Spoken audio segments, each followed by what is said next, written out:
Good day, you absolute legends. Welcome back to another edition of Update News. Now, today's hot topic is that there's a brand new experimental patch on the block with an amazing couple of fixes in it that are definitely going to help players out. But before we do get into today's video, I'm not going to go through the usual speak, but you know the general gist of it by now. Just go ahead, check your subscriptions, resubscribe if you need to, or if you have been watching me for a while, you like what I do, then why not consider hitting that subscribe button? You definitely will not regret it. Anyway, let's get right on into today's video. So over on Twitters, we have this from Mr. Murray. New experimental build push to PC. Fantastic, and trust me, there are only 2 updates in this, or 2 patches that have been flushed out, but there are 2 pretty big patches. So if we click on it, you'll be able to see right now that we have right here the experimental branch, the 9th of the 9th, which was yesterday, partially restore freighters and frigate fleets for your players who lost them when changing galaxies while playing in 5.10. That has been plaguing the No Man's Sky community. I mean, everyone that I have spoken to has had this happen to them, especially whilst playing the expedition and, you know, changing galaxies, or whatever the case may be. Then, you know, the freighters have just disappeared and they've had to go out and get new freighters. But apparently, an experimental patch right now, you can go ahead and get your old freighters back. So that is a promising fix. I don't know how that's going to work if you've already gone and replaced the freighters already, but I know it has affected a lot of people, like I said. So, you know, if you are on PC, you can play on experimental right now and get that fix, or you will have to wait up to about 7 days from today's date, probably, until that patch then does go out to the public branch, which is then going to go onto, obviously, your consoles. So let me know in the comment section down below if you are on PC right now. Did that fix work for you? Have you got your old freighters or frigates back? Let me know. Or are you still waiting for that fix to happen on your console, or whether or not you're even on, you know, non-experimental version of No Man's Sky?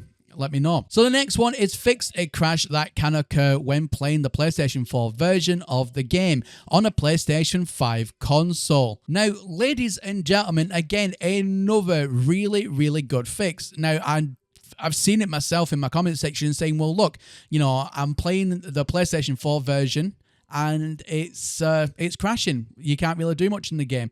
Now, some of those people have indeed, that I know of, used the disc from the PlayStation 4 version of No Man's Sky, got a PlayStation 5, and I think this is like the category that it really kind of cements in. You know, they've got the PlayStation 4 version, playing on a PlayStation 5, because they got a PlayStation 5 because they upgraded using a PlayStation 4 disc, and it's just causing all sorts of issues. But fingers crossed, if that is your category and that's what's happening to you, that has now been fixed. But again, it will take up to a week for that experimental patch to come out. So, you know, just do bear with it just for that little bit longer, but you will get that patch, ladies and gentlemen. Now, in other news today, I came across this post right here by Unremarkable Sloth, and he asked a very good question. What are the things you wish you knew when you started playing? And he goes on to say this, basically, what are the best tips you could give to new players like myself? Big things I wish I knew. And he goes on to say, number 1, when buying inventory slots on the station/anomaly, you can click to select your exosuit tech slots to increase instead of your inventory slots. Again, great advice. You can do that. You can select a resource from your discoveries log and have the game plot a course to find a specific resource. Again, you can absolutely do that, and it's a wonderful tool to use. Reducing the size of the hole you dig with the terrain tool in your multi-tool yields more resources from nodes like copper and such. Again, amazing advice, sir. Now, for my own personal add-on to that, one of the biggest things that changed the game for me in such a dramatic way, and I even still, like, whenever I go over to Twitch, or even like on live streams on YouTube, I still see streamers use the standard flight mechanics where, you know, you have to move your mouse and it draws like the line of the flight path, and then the ship will then move. it's not like that responsive to use. And I always said to them, like, look, did you know about this? Now, if you go into your options menu in the control section and you turn on the flight mechanic where it says tethered, turn that on to tethered, because what it does is it makes it responsive to your mouse or your movements. So that's for console as well. And rather than having to, like, you know, draw like a line and then the ship will then go to wherever you're going, it's instant. It's an instant change. And I played No Man's Sky like that for the best part of 3 months before I knew about that feature. And it changed the game for me. And now I can't fly any other way. So like I said, go to options menu, control, and turn your flight controls to tethered.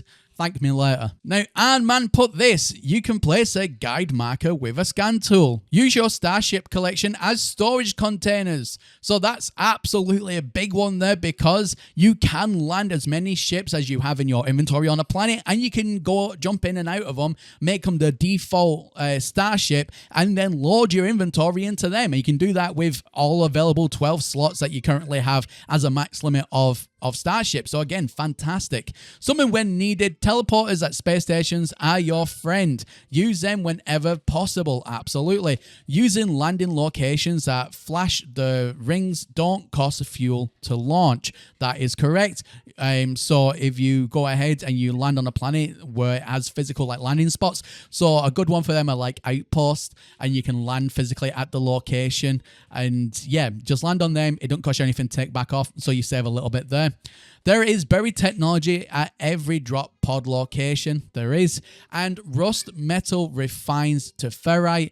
The goops refine down to nanites. Absolutely. And I'm going to add on to that as well. If you know a certain glitch, like the refiner duplication glitch, then you can indeed expand on that a heck of a lot more and get yourself a lot of nanites very, very, very, very quickly. But ladies and gentlemen, at the end of the day, amazing fixes nonetheless. Let me know in the comment section down below if any of those fixes are going to be valuable to you. Did you have a problem with the freighters disappearing on you? And, you know, did you go ahead and buy another freighter, or are you still waiting for that to be fixed? Let me know in the comment section down below, and the same goes for the PlayStation fix as well. Also, ladies and gentlemen, let me know in the comment section down below, what is the best advice you can give for new players? What are the tips and tricks that you've picked up along the way that could really help somebody out? Again, let me know in the comment section down below. You know what to do.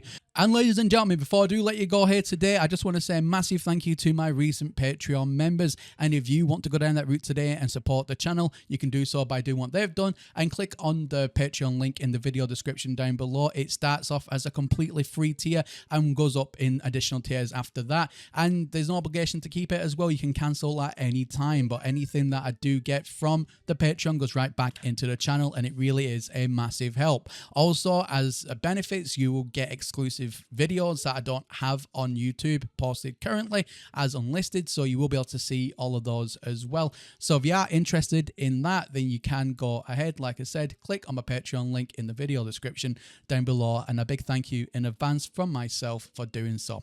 Anyway, ladies and gentlemen, that's everything from me here today, and as always, my name is Professor Cynical, and I'll catch you all again in the next one. Bye for now.